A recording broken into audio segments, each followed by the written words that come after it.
Durante los últimos 10 años que he estado escribiendo sobre la World Wide Web, he podido ver cómo esta ha transformado nuestro mundo. Un 25% de la población de nuestro planeta ya está conectada, permitiendo a los usuarios el acceso al conocimiento y la conexión entre ellos, algo que nunca antes había ocurrido en la historia de la humanidad. Representa la aparición de un ecosistema totalmente nuevo de la información que tendrá un impacto sobre la civilización humana aún mayor que la prensa impresa. Impulsa la transparencia, impulsa hacia la perfección de la información. Parece que la red haya impuesto la información gratis, y hemos visto que la gente corriente se ha involucrado en la lucha por la libertad y la democracia. Naturalmente, la red como tecnología favorece el aperturismo. Hace que este sea más fácil y dificulta la cerrazón. Cualquiera que quiera participar tiene que inscribirse para pertenecer a ese espacio. Pero no todo es lo que parece. Dentro de la caótica competencia general de esta revolución virtual, hay altibajos entre los ganadores y los perdedores en la lucha por el poder. Es una herramienta muy poderosa que tiene el Estado para controlarnos, para saber de nosotros. Desde el principio estuvimos intentando encontrar un equilibrio que funcionara. Mientras que la antigua lucha por la libertad ocupa los titulares, en su despertar, la red está cambiando silenciosamente el poder, a veces de una forma amenazadora que nunca hubiésemos imaginado. Está acelerando la globalización. Nos está proporcionando nuevas lealtades que sobrepasan los límites tradicionales. Pero también está reinventando la guerra y parece estar creando temibles callejones culturales sin salida. Frente a todo esto, los viejos centros de poder se están viniendo abajo. Este documental trata sobre la lucha para llenar el vacío que ha quedado y qué significa para nosotros.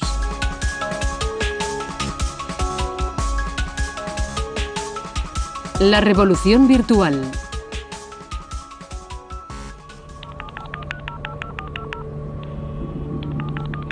¿Enemigo del Estado? La breve historia de la red está llena de nuevas aplicaciones con consecuencias inesperadas. Lo que en un principio parecían ser situaciones sin consecuencias, han emprendido una vida por sí mismas y los usuarios la utilizan para una nueva causa. Tal vez el ejemplo definitivo es cómo un servidor de la red llamado Twitter ha llegado a amenazar a uno de los regímenes más duros del mundo. Twitter fue desarrollado en San Francisco en 2006. Junto con Facebook, forma parte de un fenómeno de la red conocido como redes sociales, una forma cautivadora y novedosa para estar en contacto con los amigos. Twitter te permite enviar un mensaje llamado tweet desde tu teléfono o tu ordenador. El mensaje debe contener como máximo 140 caracteres y puede leerlo cualquiera que se suscriba a tu página de Twitter. Poco después de su lanzamiento, los tweets empezaron a inundar la red, gente que contaba su vida con pelos y señales. El microcosmos del mundo de la red Twitter parecía una moda cuando empezó. La gente solo quería un Twitter porque sí, porque valía la pena. Era una forma interesante de charlar. Mucha gente que dejó de utilizar el servicio lo vio como un ejemplo más de lo superficial de la cultura del todo sobre mí de la red. Pero entonces ocurrió algo revolucionario.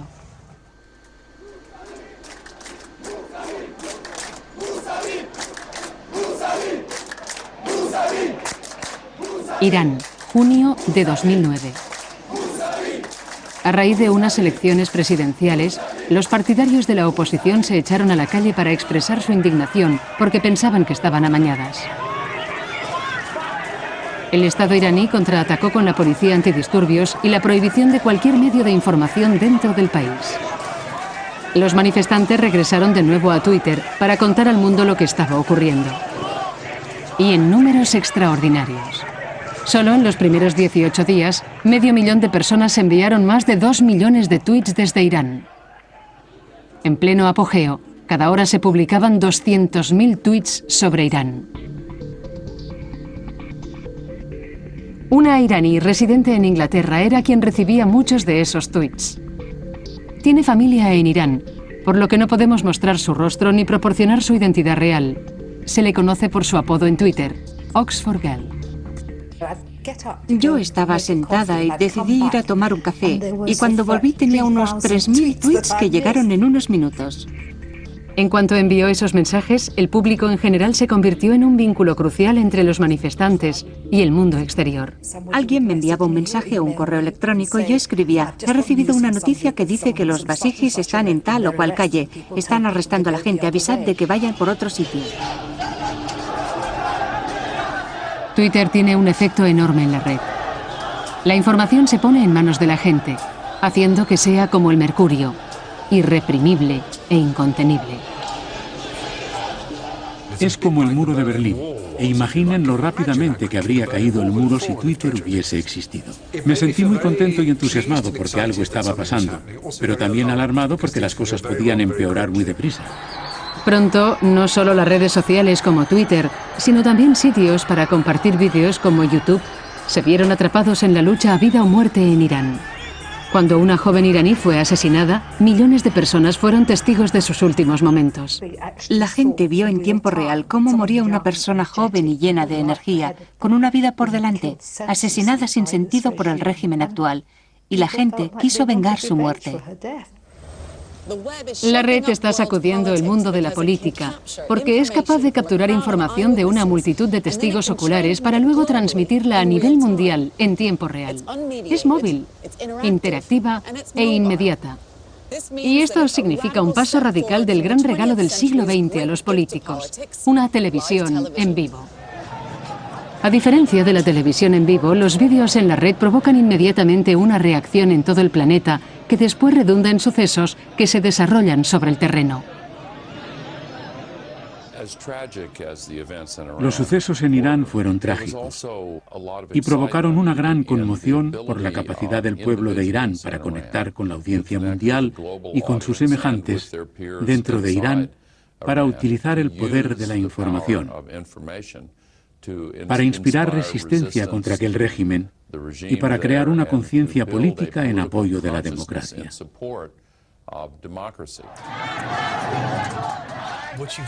Lo que hemos visto evolucionar en la red es un gran ejemplo de cómo los seres humanos pueden evolucionar con sus herramientas. Provocamos cambios con nuestras herramientas y las herramientas nos cambian a nosotros, y el ciclo continúa. La nueva infraestructura de las comunicaciones no provocó el levantamiento. El que lo causó fue el descontento político, porque cuando las personas están en un momento de necesidad y quieren hacer algo coordinado, unen sus manos y utilizan las herramientas que tienen para hacerlo, algo que no había sucedido antes.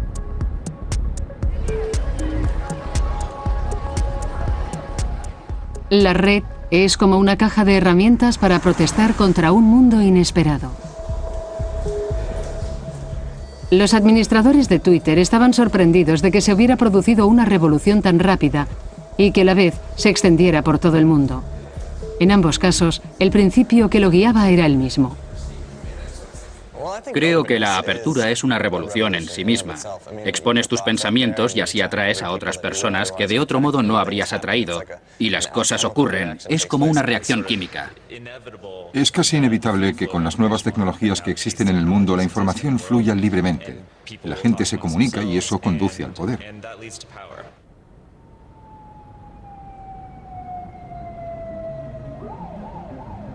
Lo que es asombroso es cómo las autoridades, incluso los estados y las naciones más poderosas, parecen incapaces de enfrentarse a la red. Pero si vamos un poco más allá, la razón se hace evidente. La información vinculada a la red se canaliza a través de un sistema físico más antiguo, Internet, que opera más allá de la jurisdicción de cualquier país y trabaja en contra del control central. Es irónico que ahora amenace al Estado, para el que Internet fue originalmente diseñado para proteger a la nación más poderosa de los tiempos modernos.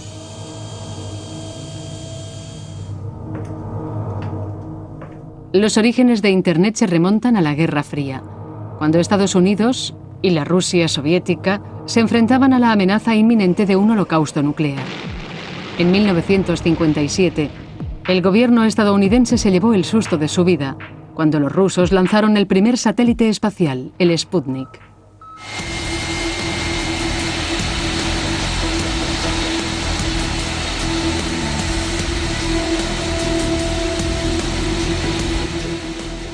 Decididos a no volver a ser burlados por los soviéticos, los americanos fundaron la Advanced Research Project Agency, conocida como ARPA.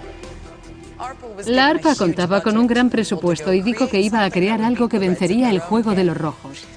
El Pentágono no tenía ni idea de qué era eso que iba a proteger a Estados Unidos. El ARPA no estaba dirigida por un departamento militar de investigación y desarrollo, que entonces estaba centrada en los detalles básicos y prácticos de las nuevas armas. Reunió a algunos de los científicos civiles más brillantes de Estados Unidos y les dijo que miraran al futuro y descubrieran algo verdaderamente revolucionario.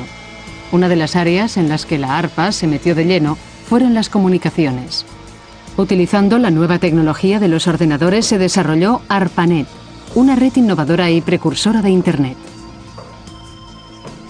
A principios de la década de los 70, ARPANET era una de las redes informáticas similares de todo el mundo. El problema era cómo unirlas. En 1974, dos científicos informáticos, Vint Cerf y Bob Kahn, crearon las reglas con las que estas redes podrían hablar entre sí. Esto marcó el comienzo de la Internet mundial que conocemos hoy. La experiencia que tuvimos al principio fue simplemente resolver un problema de ingeniería bastante complicado e interesante. No creo que ninguno de nosotros apreciara que la solución a este problema daría lugar a lo que hoy conocemos como la red mundial, con casi 2.000 millones de personas online. Detrás del trabajo de Vint Cerf había una tecnología denominada conmutación de paquetes. En ella reside el corazón de la revolución virtual. La conmutación de paquetes toma una parte de la información y la desmenuza en trozos pequeños. Entonces, estos son enviados a través de la red, a menudo en un orden incorrecto y ni siquiera por la misma línea. En el extremo receptor, los paquetes se vuelven a colocar en el orden correcto y los datos se vuelven a rehacer por completo. La conmutación de paquetes es la herramienta perfecta para que los ordenadores se comuniquen entre sí, ya que permite transmitir de una vez y rápidamente una enorme cantidad de datos a través de múltiples rutas. Esta arquitectura implica un flujo imparable de datos. Y esto es lo que tendría consecuencias dramáticas para las personas y los gobiernos en los años siguientes. Parte de mi motivación cuando estaba trabajando en Internet era precisamente la construcción de un sistema que no tuviera ningún control central. Recordemos que todo estaba siendo financiado por el Departamento de Defensa de Estados Unidos y una de las cosas que ese departamento quiere es que los sistemas sean altamente fiables y resistentes. Una forma de lograrlo es no tener ningún punto central que pueda ser atacado y destruido y por lo tanto que nada pueda inferir en el funcionamiento de la red. Así que la consecuencia de esta arquitectura descentralizada es que es altamente resistente a las deficiencias y por lo tanto es muy difícil para cualquiera cerrar Internet por completo. Cuando empezó, la antigua ARPANET conectó 4 universidades de toda Norteamérica. Actualmente, Internet mantiene conectado a un 25% de la población del planeta. Los ejes de Internet son los servidores madre. Estos actúan como guías telefónicas, conectando todos los ordenadores a los sitios web que queremos ver.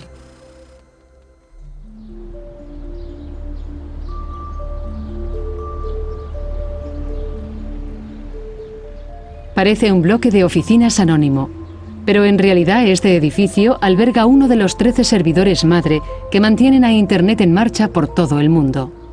Tenemos gran cantidad de accesorios, cámaras en el techo y tenemos muchos otros accesorios en el techo, en las paredes y bajo el edificio para controlarlo todo fácilmente. Todas las paredes exteriores son de paneles metálicos y tenemos sensores de movimiento en el techo para que nadie pueda entrar por el falso techo. Con eso me estás diciendo que lo que hay dentro de esta habitación es muy valioso y muy importante. Cierto.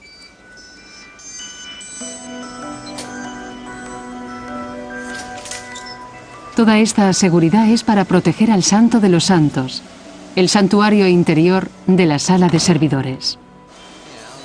Esta habitación es responsable de todas las direcciones.com del mundo, 80 millones. El buen funcionamiento de la economía mundial depende de ello. Aquí están concentrados todos los comandos de los servidores y así se ahorra una gran cantidad de espacio. Sí, a su manera. Esta habitación es probablemente tan importante como el despacho oval. Escuchemos un momento el sonido de 80 millones de .com.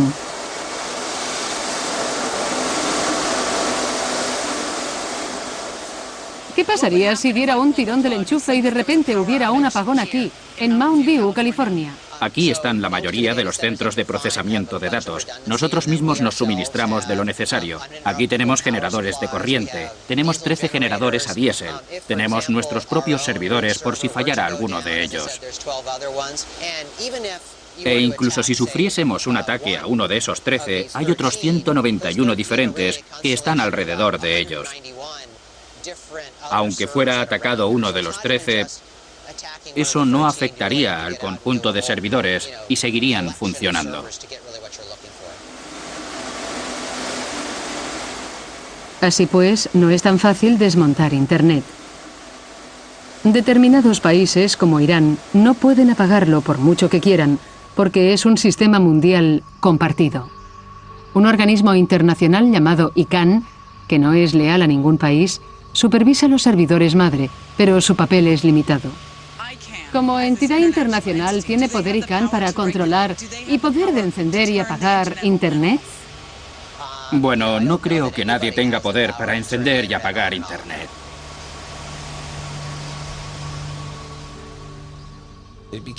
Cada vez era más evidente que el estilo de operación de Internet era la antítesis de lo que la mayoría de los países habían estado acostumbrados. De hecho, en los primeros tiempos de la telefonía y la telegrafía solo tenían una red, que normalmente era dirigida y operada por el gobierno, lo cual le proporcionaba un control considerable. La idea de Internet me gustó mucho, porque no tenía lo que yo llamo deficiencias, y por tanto abrió una plataforma, lo que probablemente es la oportunidad más democrática para que las personas puedan expresarse y obtener información que jamás haya existido. En el siglo XX, si tenías algo que decir en público, no podías. Y punto.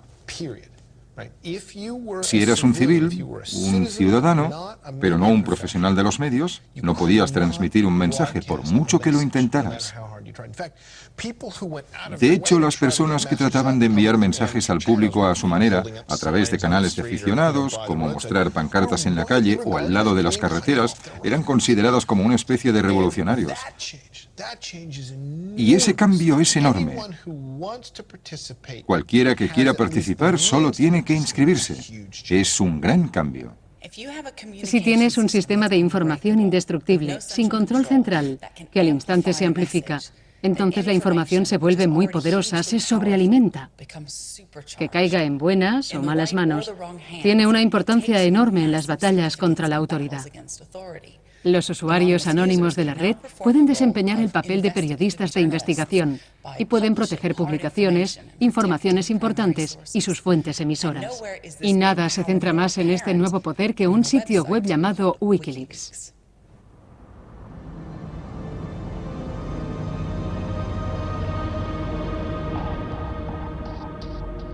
Wikileaks permite a las personas dar un toque de forma anónima a los gobiernos y las entidades. La gente que lo maneja se ha creado unos enemigos muy poderosos. No es extraño que quieran pasar desapercibidos. El tema de la censura en Internet se ha convertido en una de las cuestiones más importantes de nuestra época. Esto definirá cómo las sociedades de todo el mundo serán capaces de comunicarse libremente en el futuro. Wikileaks ha publicado una lista de miembros del BNP que nombra a varios profesores, doctores y agentes de policía. Se han publicado unos documentos confidenciales del ejército de Estados Unidos sobre la bahía de Guantánamo, los cuales revelan la violación de los derechos de los presos. El contenido del correo electrónico de Yahoo de la política estadounidense Sarah Palin fue expuesto online para demostrar que utilizó su cuenta privada para evadir las leyes públicas. La publicación de un informe en 2008 reveló cientos de asesinatos cometidos por la policía de Kenia.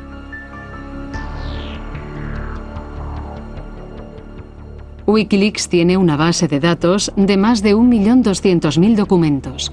Mantiene sus propios servidores en ubicaciones no reveladas, no guarda los registros y utiliza un cifrado de encriptación militar para proteger a sus fuentes y otras informaciones confidenciales.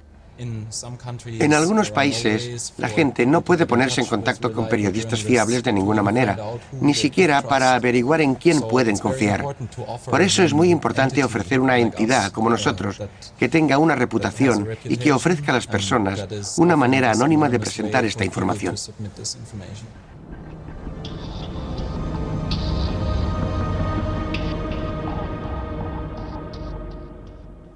La red es un obstáculo para un Estado que pretenda controlar la información, y es muy difícil para ellos atrapar a personas que tienen ordenadores personales que pueden encriptar la información y enviarla a otras personas que tienen la clave. Es imposible interponerse y acceder a esa información. Y una vez que has publicado algo, la capacidad de localizarlo y de detener su propagación es casi imposible. Y a pesar de los esfuerzos que hace para conseguirlo, los estados tienen que admitir que la información seguirá suelta por ahí. La publicación de documentos confidenciales y a menudo dañinos en la red significa que Wikileaks está bajo ataque constante. En febrero de 2008 llegó una orden judicial de un banco de Suiza, el banco Julius Baer, después de que Wikileaks publicara una acusación de evasión de impuestos. Este fue el primer gran caso en que una organización trató de perseguirnos legalmente, porque publicamos documentos sobre cientos de millones de impuestos evadidos. Un juez de California, donde fue llevado el caso, dictaminó que el sitio Wikileaks fuera retirado de la red, pero si el banco creyó que aquello era una victoria, estaba muy equivocado. Lo único que consiguieron fue que medio mundo se interesara en los documentos de los bancos. Así pues, el New York Times publicó nuestra dirección IP. La CBS dijo que la libertad de expresión tenía un nombre y publicó nuestra dirección IP. Así que estos son, una vez más, los efectos dinámicos que puede producir compartir conocimientos con personas de todo el mundo. La decisión de un juez puede borrar fácilmente una historia de tu archivo digital. Pero por otra parte, Internet ya no es un ambiente controlado. Está compuesto por personas. Y todas esas personas pueden ocuparse de que cierta información se quede donde estaba. O que todavía siga disponible en muchos otros lugares. Hay una famosa frase que dice: la red interpreta la censura como un daño y busca rutas alternativas. Y cuando John Gilmore dijo eso, en realidad no estaba siendo metafórico, sino que estaba describiendo literalmente los protocolos de comunicación de Internet. Así que si estás tratando de enviar un mensaje del punto A al punto B en Internet, es algo así como ir de un lugar A a un lugar B. Hay una red de carreteras y puedes ir por muchos caminos distintos. Así pues, la censura está considerada como una especie de bloqueo en la carretera para que no pasen los mensajes. Pero si eso ocurre, los protocolos de Internet buscan otros caminos no detectados para pasar, y lo ven. Vale, puedo pasar por aquí, hay otra carretera por la que puedo enviarlos. Y los protocolos de Internet buscan otros caminos para que pasen.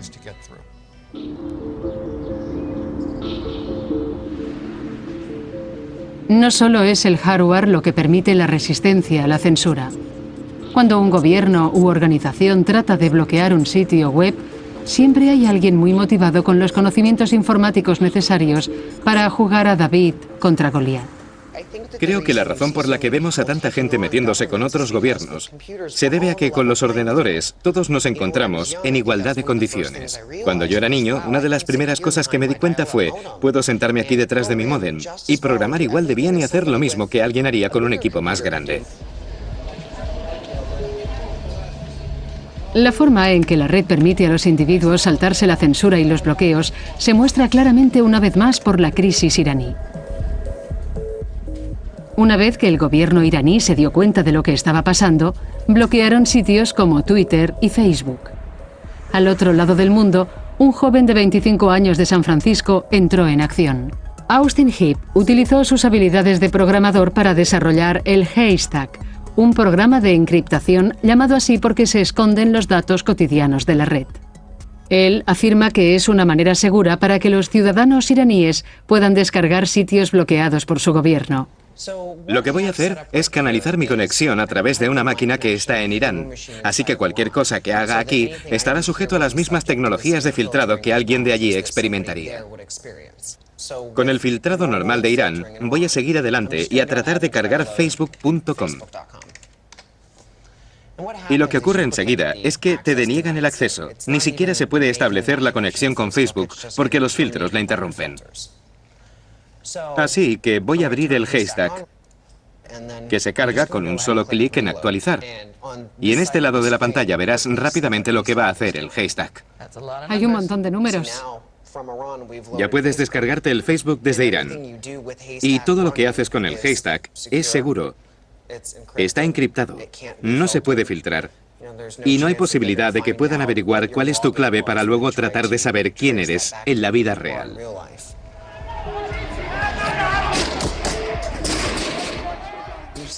Puedes ver todos los medios de comunicación que aparecen. Son increíblemente gráficos y cada día los veo. Y en cierto modo, tienes que verlos y olvidarte, pero al día siguiente puede ser peor. Me afecta aunque no esté allí. Lloro durante 10 minutos, pero esa es su vida.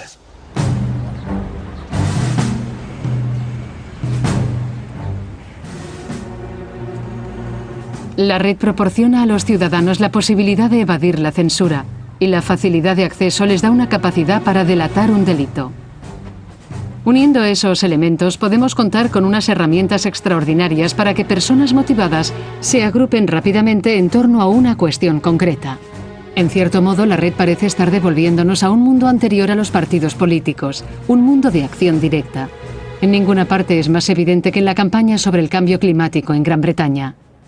La red no va a rivalizar con los estados, no va a amenazar con hacer desaparecer al Estado, pero lo que posiblemente amenaza es con hacer irrelevante varias formas de la política nacional, porque la gente puede ignorarlas. Antiguamente, ser miembro de un partido político o votar en las elecciones era una de las pocas maneras que teníamos para expresar nuestras ideas políticas. Y el Estado preferiría que siguieran siendo las únicas maneras. Pero las elecciones tradicionales son cada vez menos relevantes. Mi generación y la gente más joven que yo se siente completamente desilusionada con los partidos políticos dominantes. Entonces, ¿qué hacer si esas personas no representan sus puntos de vista?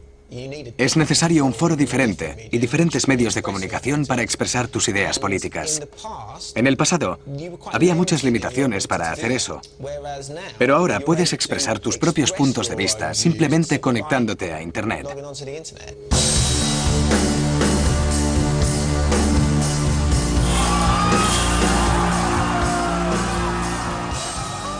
En un evento organizado por el Campamento en Acción por el Clima, destinado a cerrar una central eléctrica de carbón en Nottinghamshire, acuden activistas de todo el país.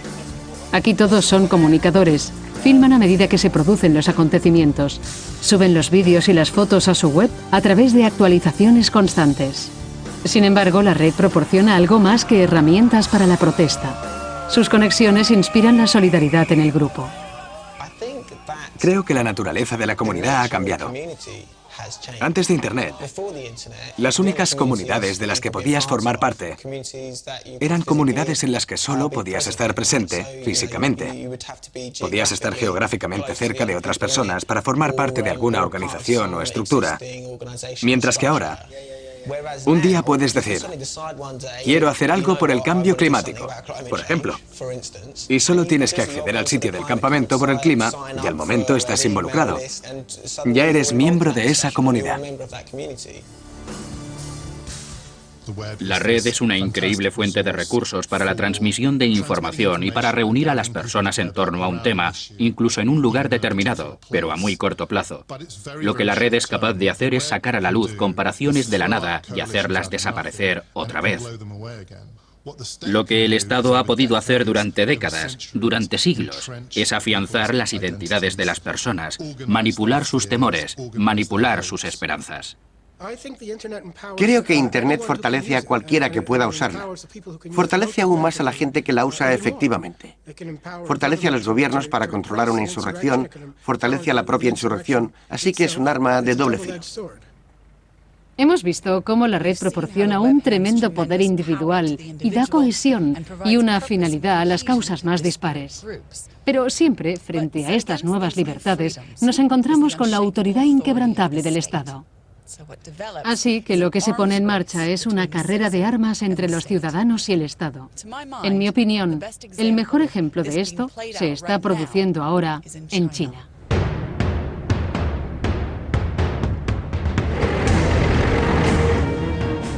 China es un Estado unipartidista, en el que durante 60 años el Partido Comunista ha gobernado con mano dura. Aquí la red se presenta a la vez como un quebradero de cabeza enorme y como una gran oportunidad. China cuenta con más personas conectadas que cualquier otra nación del mundo, 253 millones. Así pues, los efectos de la red en la política constituyen una enorme amenaza para el Estado. Y, sin embargo, la tecnología ha contribuido al extraordinario crecimiento económico de China. El Estado chino tiene que jugar hábilmente al gato y al ratón con sus ciudadanos. Se trata de un juego que está definiendo la red del siglo XXI. Creo que lo que quiere el gobierno es utilizar el poder de Internet para impulsar la economía. Pero en términos de política, cultura y sociedad, está realmente preocupado por la información que hay en la red, porque puede constituir una amenaza. No pueden llegar y desconectar Internet, porque los negocios chinos viven de la exportación y necesitan hablar con sus clientes occidentales.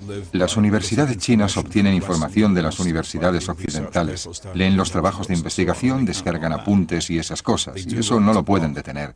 Quieren bloquear el Falun Gong, quieren bloquear cosas relacionadas con el Dalai Lama, pero eso es difícil. Los esfuerzos que China hace para censurar la red son asombrosos. Se cree que hay 30.000 chinos que secretamente vigilan la red constantemente. Los chinos han llegado a ser muy hábiles en los últimos 15 años en lo que es ampliamente conocido como el Gran Cortafuegos de China. Ese anillo de la censura que metafóricamente rodea todo el país, con el que los censores envuelven a los medios de comunicación profesionales. Los chinos leen el New York Times y deciden si abren o cierran el acceso, y lo mismo hacen con la Wikipedia. Parece que la enorme inversión que ha hecho el Estado chino para controlar la red está dando sus frutos. Han logrado bloquear efectivamente los sitios web occidentales que podrían ser nocivos para su política. Lo que no alcanzamos a comprender mientras nos retorcemos las manos pensando que el New York Times o incluso la web de la BBC pueden estar bloqueados, es que para el gobierno chino la amenaza no es la información occidental liberal que llega al país, sino que perciben la amenaza que llega de las conversaciones que cientos de millones de chinos están teniendo entre sí dentro del país.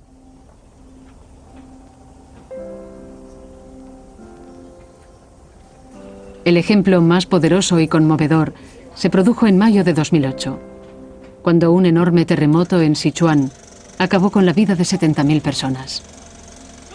Las escuelas se derrumbaron, pero en cambio los edificios del Partido Comunista quedaron prácticamente intactos. La pacífica indignación de los ciudadanos chinos expresada en la red levantó un nuevo reto para las autoridades. La incidencia del terremoto fue denunciada por los ciudadanos chinos que tomaron fotografías y en algunos casos vídeos que se publicaron casi instantáneamente en QQ, el mayor servicio de Internet en China, y en Twitter. No son medios de comunicación provenientes de fuera del país, de fuentes profesionales y previsibles. Son medios que se han generado en el país y han llegado al exterior, producido por 500 millones de fuentes de aficionados. En el caso de los medios de comunicación no oficiales que podían investigar el asunto del derrumbe de la escuela, muchos bloggers hicieron su elección. En concreto, el artista chino Ai Weiwei, que también es un blogger muy conocido. Emprendió con valentía un proyecto de recopilación de todos los nombres de los niños fallecidos en el derrumbe de la escuela. Su acción inspiró a cientos de voluntarios que se desplazaron hasta la región del terremoto, llevaron a cabo la investigación y anotaron los nombres de los niños en sus blogs. Al gobierno no le gustó que un gran número de voluntarios fuese a investigar las escuelas que se habían derrumbado en Sichuan. Yo creo que tanto si el gobierno quiere como si no, esta energía espontánea no dejará de crecer. Pero la censura es solo una táctica empleada por el Estado. China, como muchos gobiernos, Está aprovechando el hecho de que los ciudadanos estén exponiendo cada vez más sus vidas online. Una de las mayores innovaciones en materia de vigilancia en los últimos años se ha producido como consecuencia de la propagación de los sitios de redes sociales y de los equipamientos sociales en todo tipo de sitios. Porque una vez que la gente muestra quiénes son sus amigos, es posible hacer un análisis del grupo y empezar a buscar comunidades clandestinas. Y esta es una herramienta muy poderosa en manos de la policía y de los servicios de inteligencia para averiguar quién observa ciertas creencias no gratas, ya sea el islamismo y en China el amor a la democracia o lo que sea.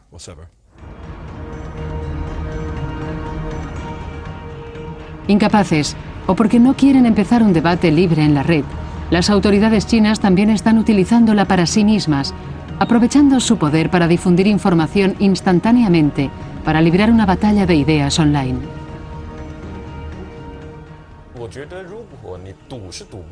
Creo que si no puedes bloquear la Internet, entonces tienes que guiarla, es la única manera. Cuando una sociedad está siendo separada por la presión del gobierno, es necesario ajustar tu estrategia.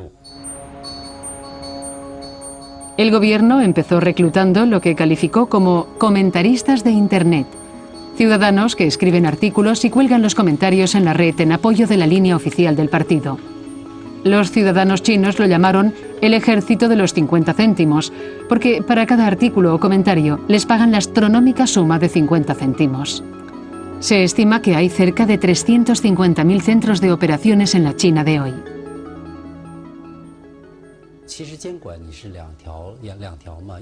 La censura hace dos cosas. Una es el bloqueo y la otra, la guía. El llamado ejército de los 50 céntimos. Aplica más el segundo método, el de la guía. A veces necesitan una opinión eficaz para poder guiar en un canal o dirección.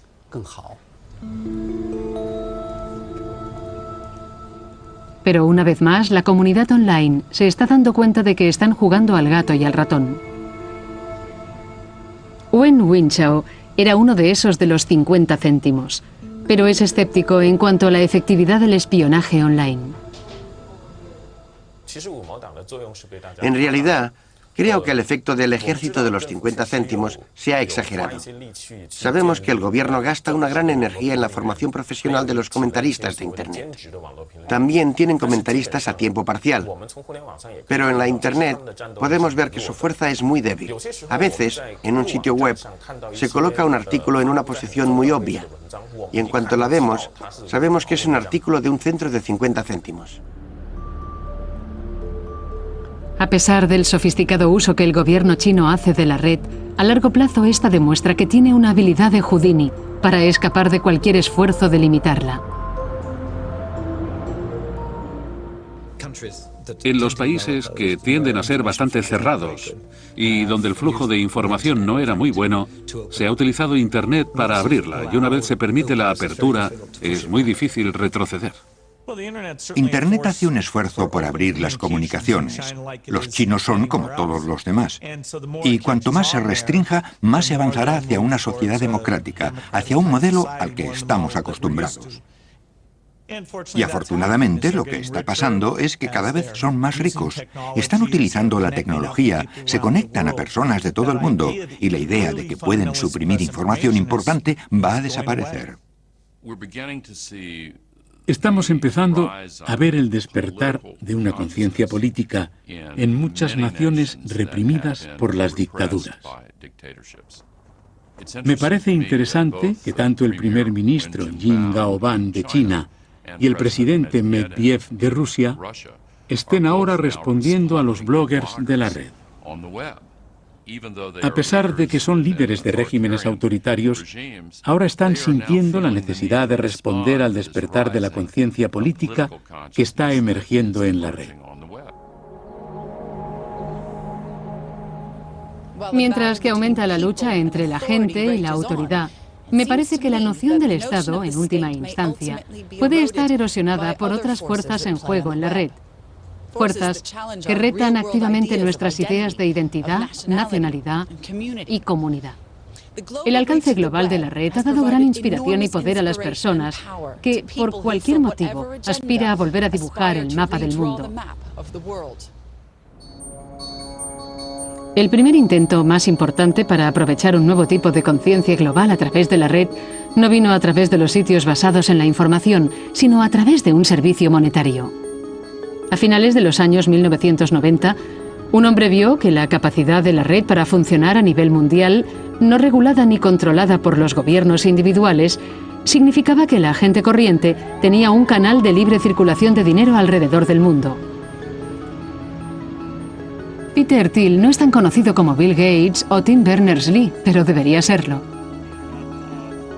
Él es el hombre que fundó PayPal, un revolucionario sistema internacional de transferencia de dinero, una moneda global.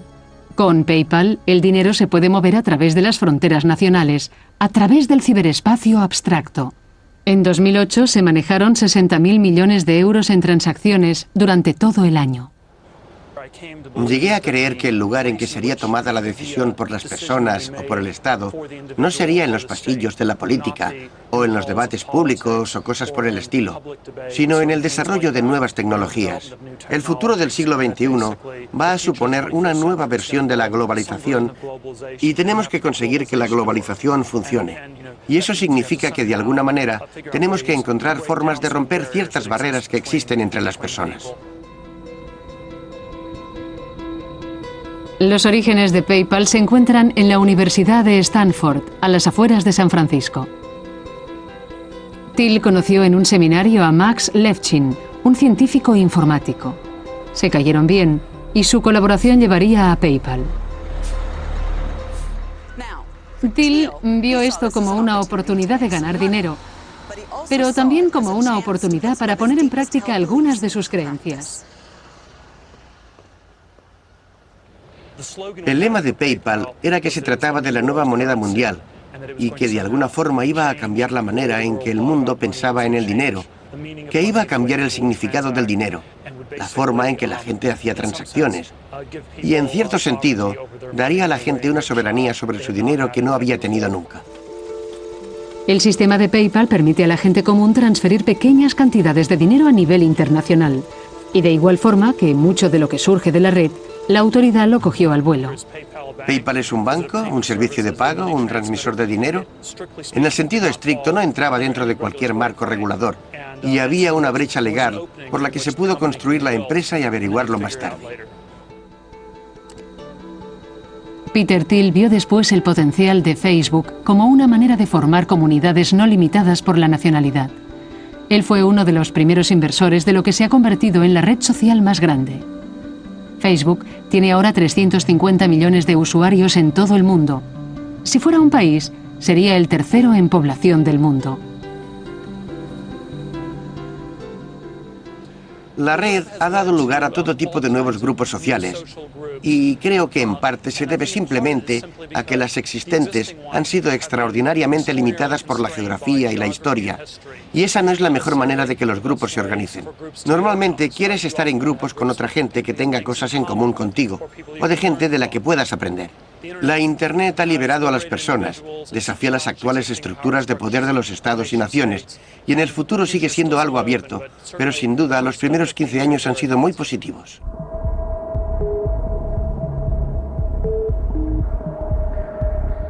Peter Thiel es un verdadero visionario de la red.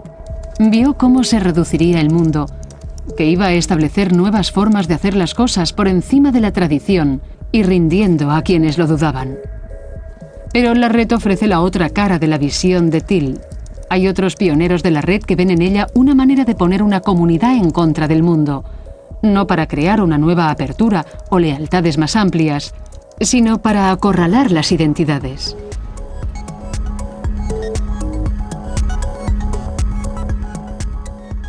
Antes de la red, los extremistas solían estar dispersos en pequeños grupos por todo el mundo. La red los vinculó a todos, les dio nuevas herramientas, permitiéndoles llevar la iniciativa.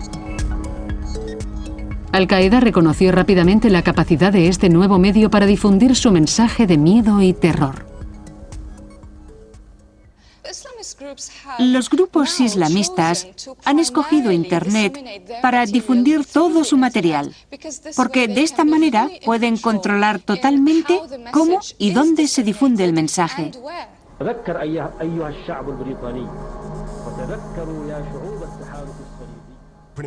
Casi todos los días Al Qaeda y los talibanes están poniendo lo que podemos llamar vídeos de propaganda. Dicen dónde están, muestran los ataques o elogian a un líder en particular, uno que quizá murió en un ataque teledirigido.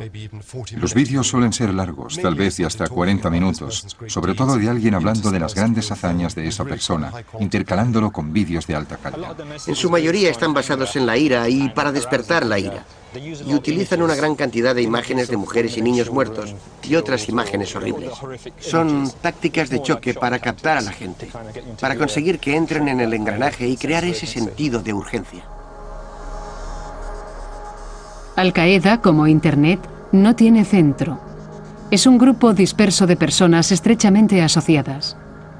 Desde cualquier lugar del mundo en que estén los yihadistas, la red les permite hablar con personas de ideas afines, y su sistema de creencias es reforzado inmediatamente. La red actúa como una especie de tierra virtual, portátil. El concepto de una patria portátil se refiere a los diferentes grupos que operan en diferentes países en el mundo que tienen objetivos similares y pueden utilizar Internet como un espacio que vincula a todos ellos en un solo lugar. Internet reemplaza de alguna manera las fronteras de un país determinado para cada uno de estos grupos y los une como si todos vivieran en un solo lugar. Después del 11 de septiembre, cuando los talibanes fueron expulsados de Afganistán y Al Qaeda perdió su base, se trasladaron a Pakistán y para mantenerse en contacto utilizaban los cibercafés, porque sabían que no podían hablar por los teléfonos móviles, ya que temían ser localizados. Muchos de los terroristas que estaban en este país han sido rastreados gracias al trabajo de investigación de las autoridades pakistaníes, a partir de los cibercafés de Pakistán, la India, Bangladesh y otros lugares. La red rompe las distancias. Los fanáticos de todo el mundo pueden hablar entre sí fácilmente. La red les permite crear y vivir en sus propios y pequeños mundos. Esto es algo que Ishtiaq Hussein vio de primera mano en Londres, cuando él era miembro de Hizb ut-Tahrir, el Partido de la Liberación. Si vives en una zona donde no hay personas de mentalidad similar, puedes entrar en la red y comunicarte con gente de ideas afines, por lo que ni siquiera hay necesidad de reunirse físicamente. Ha habido personas que se han comunicado por la red, que nunca se han conocido, que ni siquiera se han reunido con miembros de estos grupos, pero han leído escritos en páginas web y se han radicalizado por sí mismos. Así es como captan los terroristas, así que definitivamente la red juega un papel importante en esto. Estoy totalmente comprometido con la causa del Islam. Así es como deberíais ser todos. Y dejar de apoyar al gobierno británico. Esto es lo que los críticos de la red llaman ciberbalcanización. La red permite a los usuarios filtrar su visión del mundo a través de la lectura selectiva y conexiones. Ponen en marcha la maquinaria para hablar y reforzar su extremismo. La forma en la red puede ayudar a los grupos atrapados en su propia visión distorsionada del mundo. Es algo que fastidia al hombre que creó la red, cuya esperanza era que conectara a la humanidad, no que la dividiera. Entran en un sitio web y solo entran en otras webs que crean en las cosas extrañas que esa gente hace. Y son personas que se sientan ante sus equipos para comunicarse y conocerse. Y luego salen de un sótano para buscar a alguien en la calle. Y lo único que han hablado es para decir que disparen a esa persona. No, eso es una visión horrible de usar un portal cultural. Creo que una de las grandes paradojas de la red es que por una parte la aplaudo por darnos a todos una voz, por darnos un tremendo poder. Pero por otra parte, ese poder puede ser usado para bien o para mal.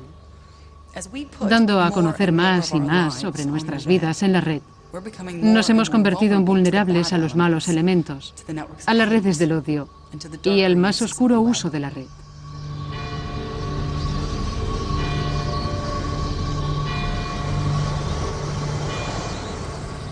El ejemplo más extremo de ese lado amenazante de la red se hizo evidente hace poco, en el 2007, cuando todo el país fue llevado casi al borde del desastre por un asalto dirigido a través de la red.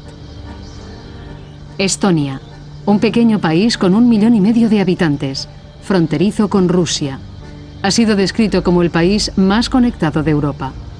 El 97% de todas las transacciones bancarias se hacen online, así que era un objetivo tentador para cualquiera de los llamados guerreros cibernéticos.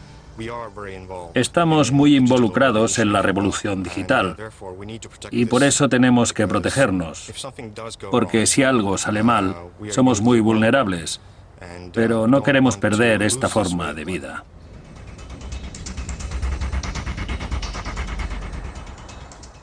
En abril de 2007 se produjo un desacuerdo entre Rusia y Estonia, ya que los estonios querían retirar este monumento de guerra ruso del centro de Tallinn y traerlo a este lugar más apartado. Para muchos de los rusos que aún vivían aquí era una gran ofensa y salieron a las calles provocando disturbios que se prolongaron durante 2 noches.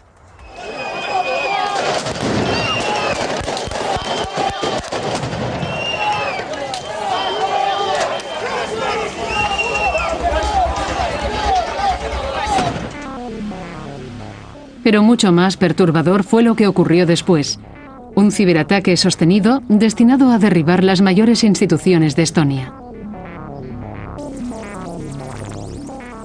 La forma más común de ciberataque se llama denegación de servicio. Un ordenador envía instrucciones a una red de computadoras conocida como una botnet. Estos son ordenadores domésticos ordinarios que han sido manipulados y están bajo el control de los ciberguerreros. Esta red bombardea el sitio elegido con millones de peticiones. El sitio se colapsa tratando de responder y eso significa que mientras dure el ataque nadie puede acceder a la página web y por lo tanto se deniega el servicio.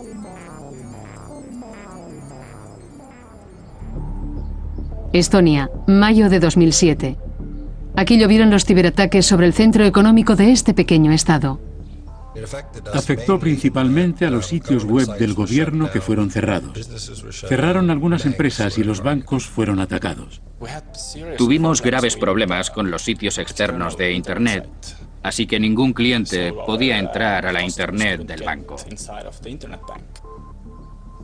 Si no pueden salir los periódicos, no sabes qué ocurre en el país. Si los bancos no operan, la actividad económica queda paralizada. Si eras un empresario estonio en París y necesitabas ponerte en contacto con un banco a través de Internet para conseguir fondos, no podías. Y Estonia terminó aislándose del mundo exterior. Cerraron las fronteras y no se permitían los mensajes entrantes a través de Internet. Lo que convierte a la ciberguerra en una amenaza para el Estado es que el Estado ni siquiera sabe de quién o de dónde procede el ataque. Es muy difícil saber quién te está atacando en el espacio cibernético, porque las investigaciones cibernéticas por lo general terminan en un equipo afectado en un tercer país en el que los archivos se han eliminado. Seguramente no se organizó en Uruguay, ni tampoco se organizó en, no sé, Malí. No podemos decir que fue el cerebro detrás de eso, si había un solo autor intelectual detrás de todo. Y no hay pruebas claras de la participación de algún Estado. Pero lo que podemos demostrar es que la Federación Rusa no cooperó para mitigar esos ataques. Así que, por lo menos, contribuyó con un apoyo pasivo a esos ataques.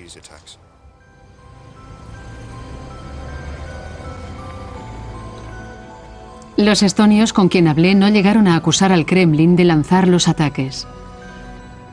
Si yo viviera en un pequeño país fronterizo con Rusia, creo que tendría mucho cuidado en no señalarlos con el dedo. Pero mi búsqueda para entender el nuevo orden mundial en la red me llevó a Moscú y allí descubrí una pista prometedora. En una casa desvencijada, un comisario de Nashi, un movimiento juvenil nacionalista, accedió a hablar conmigo. Yo esperaba el modelo ruso de negar cualquier implicación en el ataque, pero en lugar de eso, estaba ante una persona que afirmaba haber atacado a Estonia. Resulta que lo hizo un chico. Este chico. Mi papel fue el iniciador de esta batalla en Internet.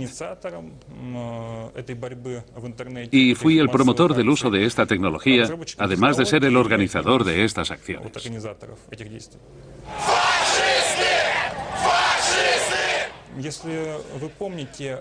Más de 5.000 personas fueron detenidas en Tallinn en ese momento. Sus derechos humanos fueron violados a gran escala.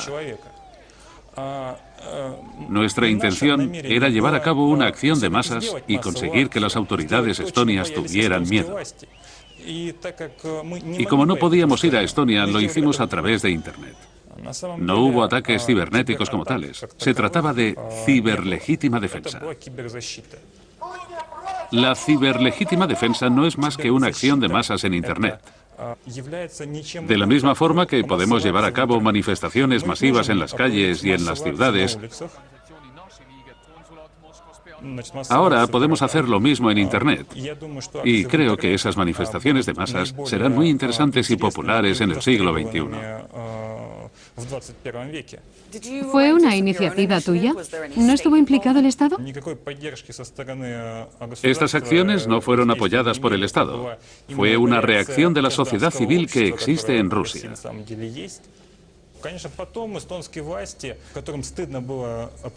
Por supuesto, las autoridades estonias se avergonzaban de que hombres ordinarios de 18 y 20 años hubiesen reventado su sitio web principal. Por eso inventa historias que sugieren que los ataques habían llegado del Kremlin.